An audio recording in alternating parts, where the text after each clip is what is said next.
Hey everybody, HomeSliceHenry here, and in today's video, at long last, it is finally complete. I have powered up my 98 IV Baxcalibur all the way to level 50 and best buddied it. Now this involved months of walking and quite a few rare candy XL to get this finished. The reason I wanted to test it out in the Master League is its fast move Ice Fang, of course, did get a buff this season. So I'll be testing it in the Open Master League, running Ice Fang, Dragon Claw, and Icy Wind. So without further ado, let's hop into the matches and take a look at my new Baxcalibur in the Open Master League. Hopping to the first match, picking up a great lead Baxcalibur into an Amorous. Baxcalibur can just go for a full one shield farm down, and Amorous is not able to make it to a second move. Here, I decided to get a little fancy. I actually go for an aggressive mudshot snipe with the Landorus, switch locking the Landorus, but Landorus is usually good against the backline of an Amorous teams. Here, my opponent actually sends out a Tapu Bulu, which was a pretty big surprise. They're actually running ABA Fairy. I need 2 moves to KO, so there's no reason to not go for the debuff move first, as this way, when they go for the Nature's Madness, it's not going to do much damage. Nature's Madness is going to connect. They make it to Nature's Madness number 2 when I make the Stone Edge, so I may as well fire off this move and guarantee either a knockout or a shield. In the back is Ho-Oh. I can aggressively switch back into Baxcalibur, and this poor Ho-Oh, it's their only Pokemon left, and they're going to get debuff after debuff after debuff from this Baxcalibur. Icy Wind number 2 into the Ho-Oh is going to connect. At this point, the opponent realizes there's no longer a win con, and they resign the match. Ho-Oh into Baxcalibur in the next match. I'm going to save switch into Landorus, and my opponent is going to respond with a Palkia. Now, you may notice this is not an ABB style team. This is actually an ABC style flexible team, where if I do hard lose lead with the Baxcalibur, I will try and generate an advantage to let Dawnwing sweep in the back. Here, I am going to give up the first shield of the match, returning fire with the Sensor Storm and grabbing a shield back. My opponent here actually goes for a miscount there, as I do have the 5 cycle on Sensor Storm on number 3, and I'm actually able to grab a shield advantage. So a bit of a misplay there from my opponent, and now I have 1-0 shield advantage, which is an absolutely terrifying situation for an opponent to see a Dawnwings. I send in Baxcalibur, they're heavily debuffed so I can live to Spatial Rend, and I snipe with a Shadow Claw from the Dawnwings. Opponent, are they going to be sending back in the Ho-Oh? No, they're going to bring in Dialga. I will outpace here. I'm expecting them to try and switch, and there it is into the Ho-Oh. I farm up to 100, and I get to fire off Moongeist Beam. Moongeist Beam will inflict massive damage to the Ho-Oh. Ho-Oh throws another Incinerate, and that actually allows me to make a Dark Pulse. That KOs the Ho-Oh, denying all of their energy. Back in comes the Dialga, and this is going to be a bit of a tough endgame, as I don't think I'm going to get the Moongeist. Moongeist would absolutely KO, but I'm forced to settle for the Dark Pulse. Dark Pulse will not be enough to knock out. I need the energy from Baxcalibur here. In comes Baxcalibur. Opponent does get to a move, though. They're on very low HP. Can I survive the Dragon Breath with the Dawnwings? The answer is yes, and by the narrowest of margins, we're able to clutch the win. We move to the next match, leading Baxcalibur into Shadow Rhyperior. Ice Fang, of course, will hit for super effective damage. For Rhyperior, it's the charge moves that Baxcalibur has to respect. Shadow Rockwrecker would one-hit knockout. Opponent is going to Breaking Swipe bait, and they get the debuff. I'm going to bait back here, going for the Dragon Claw. Opponent does end up committing the shield, and they are going to fire off another Breaking Swipe. I will shield and be able to get a nice Ice Fang farm down here. The opponent does get another debuff, which is unfortunate. I do get the full farm down, exiting with energy. In comes Ho-Oh, and here, I think I should have aggressively pivoted into the Dawnwings, because unfortunately Landorus cannot live a Brave Bird once a couple Incinerates have been applied, so I do get KO'd. And now I'm in a bit of a tricky position. I send in the Dawnwings. They're staying in even though they are heavily debuffed due to firing off the Brave Bird, and I will be firing off the Dark Pulse. Dark Pulse is going to grab the shield. Opponent, they're going to be going for a Sacred Fire, and this will inflict serious damage. Sacred Fire is going to connect. I switch into Baxcalibur, and in the back is Tapu Bulu. Wait, is this winnable? I have a lot of energy on Baxcalibur. Icy Wind does huge damage. I go for the CMP tie here. Dragon Claw to the Nature's Madness. Baxcalibur having the higher attack, picking up the KO. In comes Ho-Oh, and it all comes down to this. Will Dragon Claw KO here? Dragon Claw does pick up the knockout, and by the narrowest of margins, we escape with a win. We move to the next match. Bit of a tricky lead, Baxcalibur versus Palkia. Here, I do get to outpace the Palkia, so I get to fire off a Dragon Claw, and then I am going to look to switch out. In this battle, this is one of the first battles that I did with the team. I did end up bringing in the Landorus. I believe there's a later battle where I lead into a Palkia, and I end up grabbing the shield and pivoting Dawn Wings, and that worked a lot better. Because if you think about it, a Palkia lead can't really afford to have an Yveltal in the back, or they just lose to most any fairy type.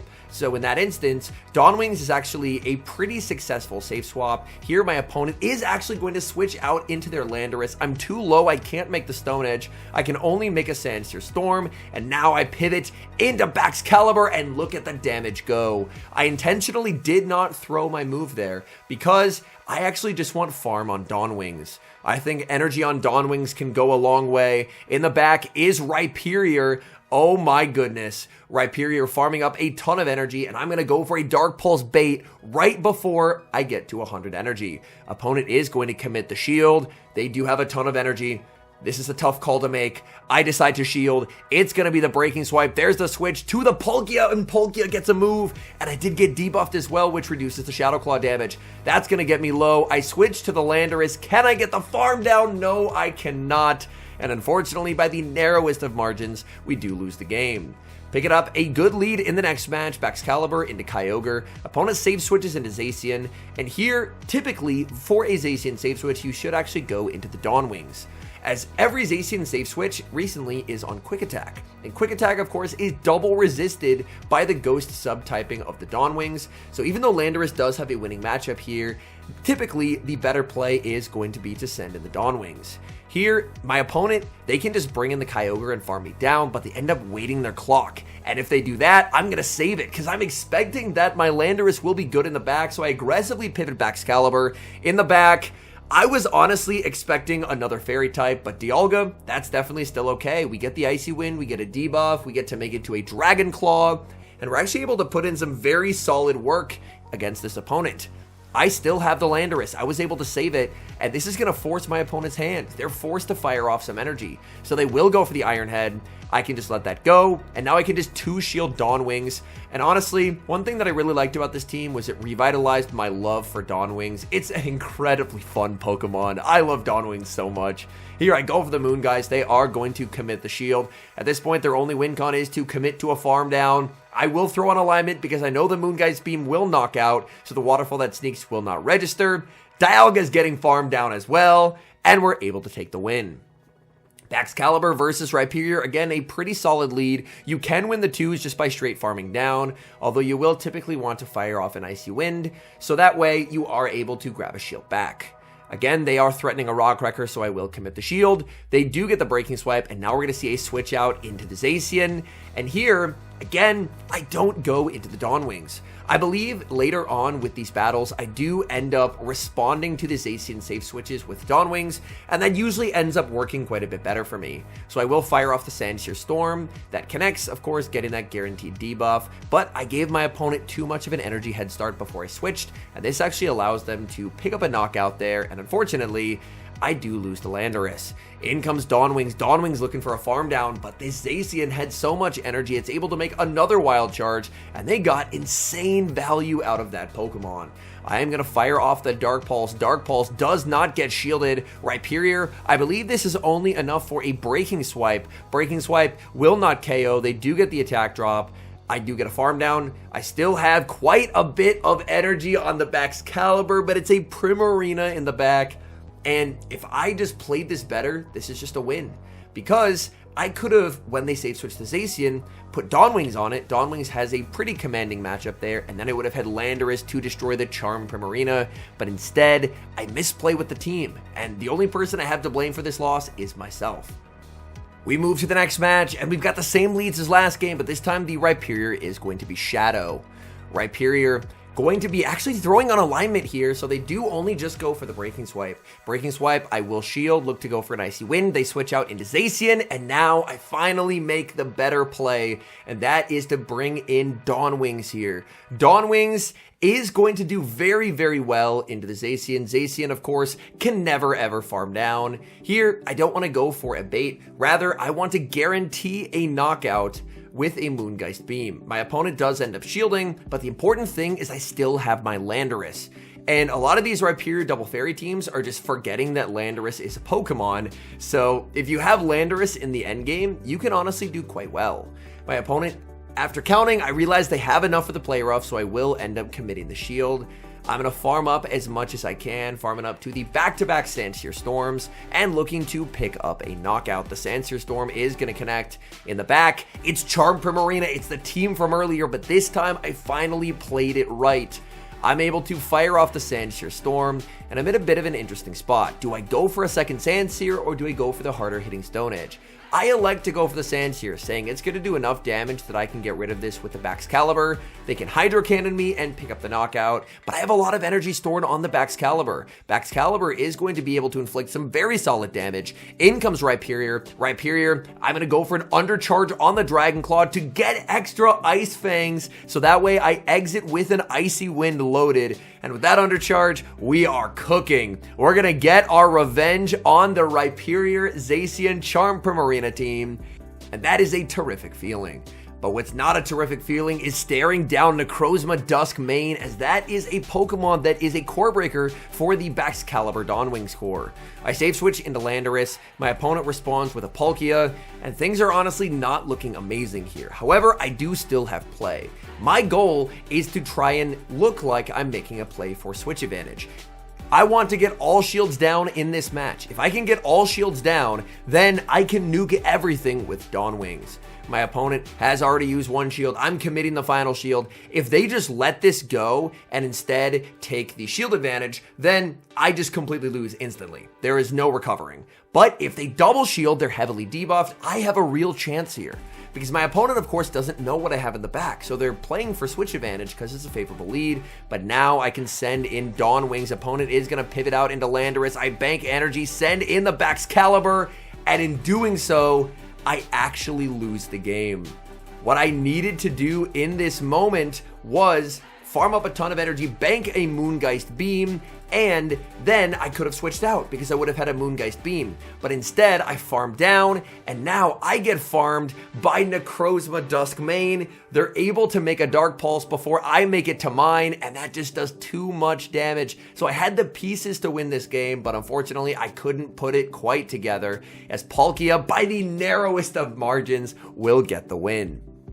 We move to the next match, Baxcalibur versus Palkia, a tricky lead once again. Last time, I went for the Dragon Claw, save switch Landorus, and honestly, I didn't love how that played out. So this time, I'm going to play it slightly differently. I'm going to go for the Dragon Claw, and I'm going to bring in Dawnwings, because again, they can't really have a Veltal behind Palkia. Otherwise, if they queue into a Charm Primarina, they just lose. Or if they queue into something like a Zacian, they just lose. Here, I do get the shield call right as they do go for the Spatial Rend, which is massive. Farming up, going for the Dark Pulse. Opponent shields, which was a pretty big surprise to me, and I'm able to get the second Dark Pulse. The opponent, I don't know if they miscounted there or what happened, but they just get KO'd. In the back is Genesect. Oh my goodness, opponent bringing out the spice, and Genesect, I mean, if they're able to land a Technoblast, that would be game over. Oh my goodness, they have a Zamazenta too. Where's my Landorus supposed to go? They have two Ice Mons. I land the Moongeist Beam. I switch to Baxcalibur because I can't really get any value out of it against the Steel-type Genesect. They're going to go for the close combat, and I'm going to get a 1 Mud Shot advantage on the Landorus. I need Landorus to clutch up here and make it to the Sandsear Storm, and it does. While this will not KO, it does too much damage. Genesect, now deep in the red, needs a Technoblast for the Landorus, and it also needs a Magnet Bomb for the Dawnwings, and it just doesn't have the health to get there. Dawnwings gets the last laugh as it farms down and takes the win.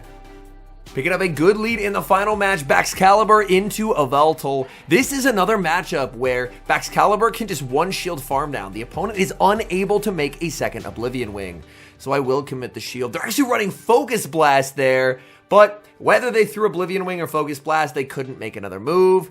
In comes Zacian. I'm not quite sure how Zacian was able to sneak through another Snarl there, as I do fire off the Icy Wind. And I'm going to fire off Icy Wind number 2. The fact that there's Snarl means I can't pivot out. Most that you're going to see are on Quick Attack, but in this instance, I'm actually able to get a shield back. They're forced to throw energy. Baxcalibur putting in a surprising amount of value. In comes Landorus. Opponent is going to bring in their own, and they actually end up just going straight for the Sandsear Storm. But that's very okay by me. as I can just bank the energy and now bring in Dawn Wings, and that way I have a Stone Edge stored for later on my Landorus that will of course be at full power. Opponent is going to fire off the Sandseer Storm. I'm farming up with the Dawn Wings there. I accidentally overtapped there and played to a CMP that I do not win, but after looking at it, I thought, I think that I do survive that, and by the narrowest of margins, I'm able to hang on. Moongeist Beam will grab the shield, and I will have the Stone Edge for the Landorus. They're going to bring in the Zacian. There, again, I do accidentally end up over-farming once more, but Stone Edge will be able to pick up the KO, and in this position, the opponent did resign the match. And now some final thoughts on Baxcalibur. First up, I did have quite a bit of fun getting to use Baxcalibur. It's a Pokemon that I walked for months and months and months, so to finally have it maxed all the way out is a pretty amazing feeling.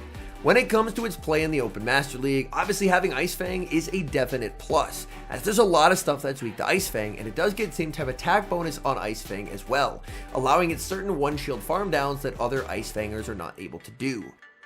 However, there are areas of concern where it does struggle. If it runs into water types that aren't named Kyogre, then it's going to do pretty poorly. Like both Palkia and Primarina have very positive matchups into it. It also struggles against steel types like Dialga Origin and the ever-present Dusk main Necrozma. So while I do think it's a very fun and interesting core breaker, I would probably classify it more in an anti-meta or spice role, where I do think you can probably use it and have success, and I don't doubt that I'll run into it every so often at high Elo Master League.